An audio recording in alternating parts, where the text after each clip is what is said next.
Salut à tous. Alors aujourd'hui, on va parler de santé hormonale féminine. Donc là, je sors de ouf de ma zone de confort. Je pense que c'était une vidéo nécessaire. J'ai des connaissances sur le sujet et je me sens un peu obligé de les partager. On va parler de santé hormonale féminine, mais messieurs, ne partez pas pour autant parce que ça pourrait vous concerner un jour de manière indirecte. Mais si vous avez aussi des problèmes de type d'érection et de libido, en fait, les conseils alimentaires que je vais donner vont aussi vous aider. Alors, j'ai pas mal de disclaimers à faire avant de commencer. Alors déjà, pour les plus malins d'entre vous, vous avez dû remarquer que je suis un homme, et du coup, je ne suis pas concerné par les problèmes que je vais citer après. Donc je me base totalement sur mes observations de mes proches du sexe féminin. Des observations aussi bien sur ce qui marche, mais aussi des observations sur les points communs des personnes qui ont des problèmes liés à la santé hormonale. En fin de vidéo, je vous redirigerai vers une autre créatrice de contenu, Carla en l'occurrence, et qui fait du contenu notamment sur la santé hormonale féminine. Donc je vous invite à aller voir ce qu'elle fait pour peut-être creuser un peu plus le sujet. Deuxième disclaimer, je n'ai pas de solution miracle. J'ai juste donné des points d'amélioration. Troisième disclaimer, vous êtes toutes différentes. Donc évidemment, là sur une vidéo YouTube, je suis obligé d'être généraliste. Donc gardez en tête que je ne peux pas faire du cas par cas sur une vidéo comme celle-ci et que certains conseils ne vont peut-être pas s'appliquer à votre cas. Mais cela dit, les conseils que je vais donner là sont très probablement la solution de vos problèmes. Quatrième disclaimer, j'ai plein de choses à dire, le sujet il est très complexe, il y a beaucoup de choses à dire. Je vais être obligé de vulgariser à mort pour que la vidéo reste relativement courte et qu'elle soit agréable à regarder. Donc désolé si par moment je vais manquer de nuances. Et voilà, j'espère juste je vais pas dire de conneries à vouloir trop nuancer. Et si c'est le cas, n'hésitez pas à me le faire savoir en commentaire. Et dernier disclaimer, donc celui-ci il est un peu plus personnel. Je m'adresse à vous, mes chers amis du sexe féminin. Cette vidéo je la fais pour vous parce que je constate que vous avez des problèmes de santé hormonale. Je sais je sais probablement comment les régler et juste je sais pas comment m'y prendre pour pouvoir vous le dire. Donc c'est peut-être fait de manière maladroite de le faire via une vidéo YouTube, mais je me dis que comme ça vous avez le choix d'écouter ou non mes conseils et de les appliquer ou non. Je m'inquiète sincèrement pour certaines d'entre vous, donc voilà, n'y voyez pas, ne cherchez pas une interprétation négative à tout ça, je veux sincèrement vous aider. Bon, ceci étant dit, on va pouvoir commencer. Tout ce qui est problème de règles, règles douloureuses, règles abondantes, règles tous les jours, ou pas de règles du tout, anémie et ce genre de choses, j'en oublie très probablement, ce sont des problèmes qui sont devenus plus ou moins communs, mais qui sont absolument pas normaux. Et il est temps d'arrêter de les accepter. Dans un premier temps, je vais vous parler des méthodes de contraception. C'est un sujet que je ne maîtrise pas du tout, mais j'ai quelques connaissances sur ce sujet qui pourraient vous aider. Puis dans un second temps, je vous parlerai d'alimentation et de nutrition, et ça c'est un sujet que je maîtrise un peu plus, et le gros des conseils se trouve là. N'hésitez pas à utiliser la fonction chapitre de YouTube pour vous balader sur la vidéo. Pour ce qui est de la contraception, vouloir un enfant c'est un choix, et ça devrait le rester. Et je pense que toutes les femmes devraient avoir accès à la contraception, peu importe la situation financière ou sociale. Mais malgré ça, si vous avez les problèmes que j'ai cités avant, il y a de fortes chances que vous soyez en contraception hormonale. Donc tout ce qui est pilules, implants, etc. Et ces contraceptions hormonales, elles vous détruisent la santé. Alors je vais très brièvement parler du sexe masculin parce que les problèmes de santé hormonale sur celui-ci sont bien plus visuels. Alors je pense que vous savez que certains bodybuilders, pour développer encore plus de muscles, s'injectent de la testostérone, donc l'hormone sexuelle masculine. Sauf que faire ce genre de pratique, ça a, sans surprise, des effets sur la santé hormonale. Si on s'injecte de la testo, le corps va comprendre qu'il y en a trop en circulation et il va demander aux testicules d'arrêter d'en produire. Mais en gros, les testicules vont commencer à s'atrophier, à réduire en taille donc, et chez certains ça peut vraiment réduire énormément. Et comme les boules ne fonctionnent plus normalement, en fait il y a des problèmes de libido, des problèmes d'érection et tout ce genre de problèmes. En d'autres termes, ils deviennent donc infertiles parce qu'ils ne peuvent tout simplement plus procréer. Sauf qu'un jour, les bonhommes ils vont peut-être se dire bon c'est bon, j'ai assez de muscles comme ça, je vais peut-être arrêter de m'injecter de la testo. Sauf que les problèmes liés à la prise de testo, ils sont pas toujours réversibles. Du coup, leur production de testo naturelle, elle ne se relance pas vraiment. Du coup, ils se retrouvent avec un corps musclé, mais complètement déréglé d'un point de vue hormonal. Les contraceptions hormonales féminine, c'est exactement la même chose, sauf qu'au lieu de s'injecter de la testostérone, vous vous injectez des oestrogènes, l'hormone sexuelle féminine. Bon, évidemment, les doses ne sont pas les mêmes, mais le gros problème, c'est que pour la plupart d'entre vous, ces injections d'oestrogènes, vous les faites pendant 10 à 15 ans, voire même plus, notamment pendant la période où votre corps se développe, mais aussi pendant la période où votre corps est le plus fertile. Donc évidemment, ça aura des effets sur votre santé à long terme. Chez certaines, les ovaires réduisent tellement la production d'oestrogènes naturels qu'elles entrent dans un état proche d'une ménopause artificielle. Et donc il y a des symptômes comme la baisse d'énergie, baisse de libido et troubles de l'humeur. Pour finir sur les effets de la pilule, ça a aussi un effet sur déjà la gestion du stress, mais ça a aussi des effets sur la thyroïde. Si vous êtes en hypothyroïdie, ce qui est devenu assez commun à cause de l'alimentation moderne, prendre la pilule, ça va juste aggraver ce problème d'hypothyroïdie. Donc là, j'en ai fini avec la pilule. Donc là, je parle même pas des problèmes que vous connaissez déjà, c'est-à-dire sécheresse vaginale, acné, maux de tête, irritabilité, anxiété, dépression. Tout ça, c'est des problèmes déjà liés à la pilule. Mais je pense que c'est des trucs que vous êtes déjà au courant. Mais du coup, quelle contraception prendre si les contraceptions hormonales sont si problématiques? Malheureusement, je pense que vous savez déjà qu'il n'y a pas de solution miracle en termes de contraception, donc je vais juste vous donner quelques alternatives et il faudra faire votre choix. Le stérilet en cuivre. Alors, bon là, celui-ci, c'est certain, vous le connaissez déjà, et je pense que vous savez déjà que c'est des douleurs au moment de la pause, au moment du retrait, et que c'est beaucoup d'inconfort pendant toute la durée où vous avez le stérilet. Mais par contre, il y a un truc que vous savez probablement pas, et c'est intéressant de le savoir, c'est que le fait que le stérilet en cuivre soit en cuivre, en fait, ça augmente énormément vos apports en cuivre dans votre corps. Sauf que ça, c'est problématique, parce que le cuivre, il est antagoniste avec d'autres nutriments. Ça veut dire qu'il fait la guerre avec d'autres nutriments et qu'il crée des déséquilibres, en fait. Et devinez quel nutriment fait partie de ces nutriments antagonistes? Le fer. Du coup, si vous avez un stérilet en cuivre, vous devez apporter encore plus de fer à votre organisme pour contrebalancer le fait que vous avez beaucoup trop de cuivre.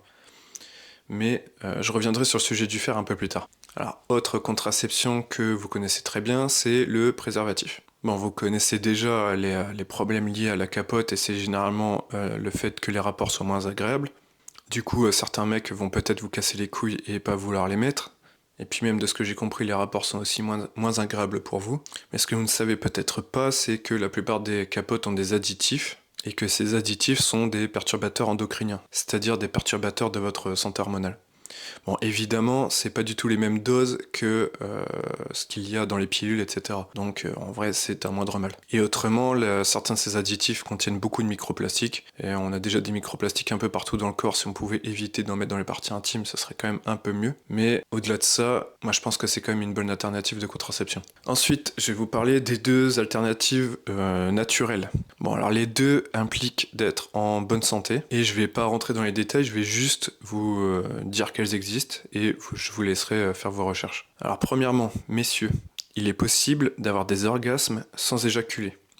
Et il est même possible d'avoir plusieurs de ces orgasmes pendant un même rapport. Bon, évidemment, en termes de contraception, ça a ses limites, mais faites vos recherches parce que ça vaut quand même le coup de creuser le sujet.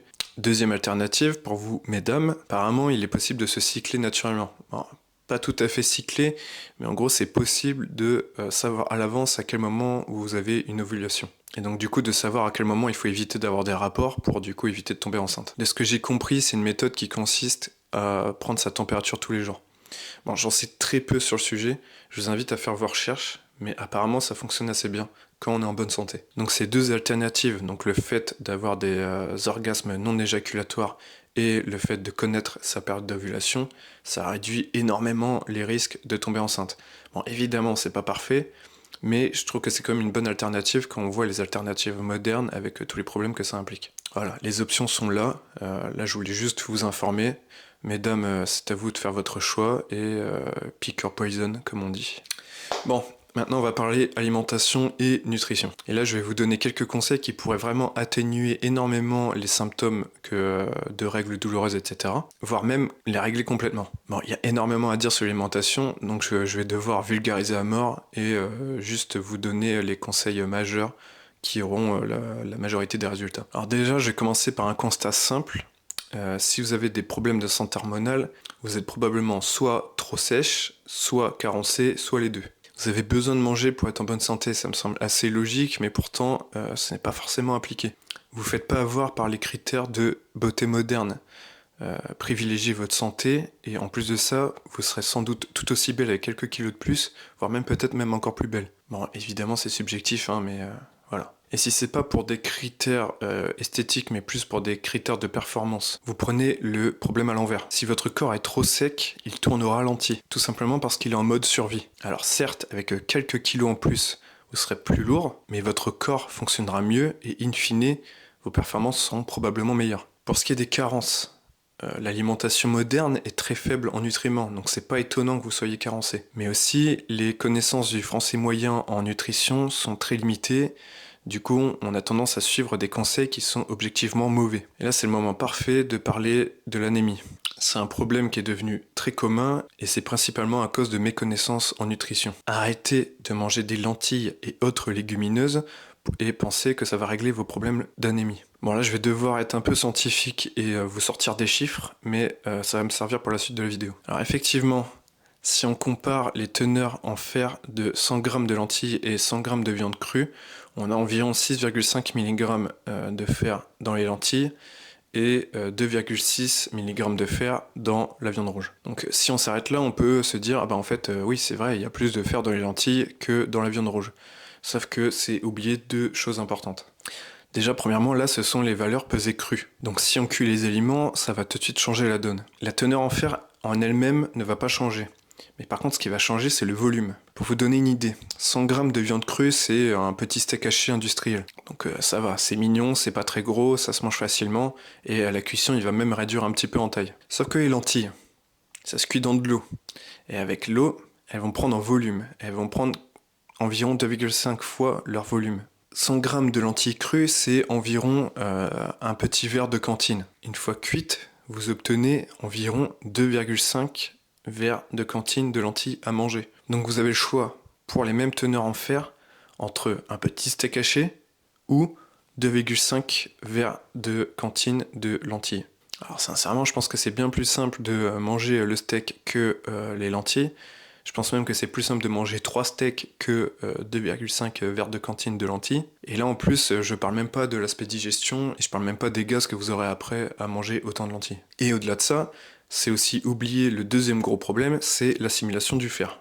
Alors pour faire simple, dans la viande rouge, c'est du fer héminique, et dans les lentilles, c'est du fer non héminique. Le fer héminique, il est bien plus biodisponible. Ça veut dire qu'il est plus assimilable par le corps. On assimile environ 25% du fer héminique et environ 6% du fer non héminique. Donc le fer non héminique est 4 fois moins bien absorbé que le fer héminique. Du coup, pour absorber autant de fer que dans 100 g de viande crue, il faudrait manger environ 10 verres de cantine de lentilles. Voilà, arrêtez de penser que manger des lentilles va régler vos problèmes de fer, c'est absolument pas comparable avec la viande rouge. Et en plus de ça, là, on se base juste sur les valeurs pour 100 g de viande crue. Vous avez probablement besoin de manger plus que 100 g de viande crue par semaine pour avoir vos apports en fer optimaux. Bon, maintenant que je vous ai démontré que la viande rouge est largement supérieure aux lentilles pour ce qui est des apports en fer, je vais pouvoir vous donner le premier conseil majeur en termes de nutrition et d'alimentation pour soigner vos problèmes hormonaux. Et ce conseil, il est simple, c'est manger des produits animaux. Si vous avez besoin de plus d'exemples, sachez que le fer n'est pas le seul nutriment qui est moins bien absorbé quand il vient d'un produit d'origine végétale que quand il vient d'un produit d'origine animale. C'est le cas aussi pour les protéines, les lipides. Il y a aussi le cas de la bêta-carotène dans les carottes et de la vitamine A dans la viande. Et il y a tout un tas d'autres exemples, je vous laisse faire vos recherches. Mais en gros, ce qu'il faut retenir, c'est que la grande majorité du temps, l'assimilation et la biodisponibilité sont bien meilleures dans les produits animaux que dans les produits végétaux. Alors, nuance extrêmement importante que vous n'avez peut-être pas. Quand je parle de produits animaux, je ne parle pas que de la viande. Je parle aussi des produits laitiers et des œufs, qui sont peut-être même plus importants. Alors, certes, la viande c'est important pour le fer, la B12, etc. Mais vous pouvez vous en sortir à consommer principalement des produits laitiers et des œufs et manger de la viande rouge de façon sporadique pour avoir des bons apports en fer notamment. Du coup, mangez des œufs, mais surtout mangez du fromage, mangez du beurre, mangez de la crème, buvez du lait. Alors idéalement, c'est mieux de les manger crus, c'est-à-dire non pasteurisés. Ça a plein d'avantages, je vais pas les citer ici, la vidéo est déjà bien assez longue, mais en gros, un bon truc à suivre, c'est d'arrêter de prendre ces produits laitiers au supermarché et plutôt manger des produits laitiers que vous trouvez au marché. Deuxième conseil nutrition, et c'est lui le plus important pour régler vos problèmes de santé hormonale, c'est manger plus de gras. Le gras, les lipides, c'est votre santé hormonale, c'est aussi la santé de votre cerveau et tout plein d'autres choses dans votre corps. Vous avez vraiment besoin de manger du gras. On a mis dans la tête des jeunes filles que si elles mangeaient du gras, elles allaient devenir grosses. Et c'est malheureux parce que c'est pas du tout le cas. C'est pas comme ça que ça fonctionne. Alors certes, il y a des problèmes avec le gras, mais la plupart du temps, les problèmes avec le gras, c'est quand c'est du gras de mauvaise qualité et d'une provenance non optimale. C'est-à-dire le gras qu'on trouve dans les huiles de friture, dans les produits transformés, dans la margarine, dans certains végétaux, etc., etc. Donc, pour avoir une bonne santé hormonale, c'est super important de manger beaucoup de gras et du gras de qualité. Je ne vais pas rentrer dans les détails des différents types de gras, mais là, je vais vous lister quelques aliments qui en contiennent du bon. En termes de végétaux, le mieux, c'est l'huile de coco et les avocats. Mais encore une fois, le meilleur gras, il se trouve dans les produits animaux. Du coup, manger des poissons gras du type maquereau, sardines, thon, éviter cela dit de les manger en conserve, mais surtout manger un maximum de beurre au lait cru, de crème au lait cru, de fromage au lait cru, de fromage blanc au lait cru. C'est délicieux et c'est vraiment extrêmement bon pour la santé. Donc vraiment, mangez-en autant que vous voulez, dans la limite du raisonnable évidemment. Je me doute qu'il va y avoir une barrière mentale à manger autant de gras, parce qu'on nous dit depuis qu'on est tout petit que c'est pas bon pour la santé de manger du gras. Mais vraiment, je vous assure que c'est l'opposé. Ça fait quelques temps que je fais manger de plus en plus de produits laitiers crus à ma copine, et ses symptômes de règles douloureuses, etc., se sont énormément atténués. Et elle n'a pas pris de poids. Bon, il y a plein d'autres choses à dire sur la nutrition et l'alimentation, mais je vais m'arrêter là parce que le gros des résultats va venir de ces deux conseils, c'est-à-dire manger plus de gras et manger des produits animaux. Donc pour faire plus simple, manger du gras animal. Bon, c'est tout ce que j'ai à dire sur le sujet. J'espère que le flow de parole était suffisamment bon parce que pour une fois j'ai écrit un script parce que je voulais être sûr de ne rien oublier. N'hésitez pas à like la vidéo si elle vous a plu, et surtout n'hésitez pas à la partager à des femmes qui ont des problèmes de santé hormonale, donc des règles douloureuses, etc. Donc encore une fois, je vous rappelle que c'est pas une recette miracle, mais il y a quand même de très fortes chances que ça atténue grandement la majorité des symptômes. Du coup, n'hésitez pas à me contacter ou à mettre en commentaire si ça a fonctionné chez vous. Comme je l'ai dit en début de vidéo, n'hésitez pas à aller voir le contenu de Carla, je vais mettre des liens en description. Ça vous aidera à creuser certains points et surtout à avoir un point de vue féminin sur tous ces problèmes. C'est une personne très sympathique, donc n'hésitez pas à lui envoyer un DM et n'hésitez pas à prendre une consultation avec elle si vous en ressentez le besoin. Bon allez, c'est tout pour moi, prenez soin de vous, portez-vous bien, mangez du gras animal et on se dit à la prochaine. Salut!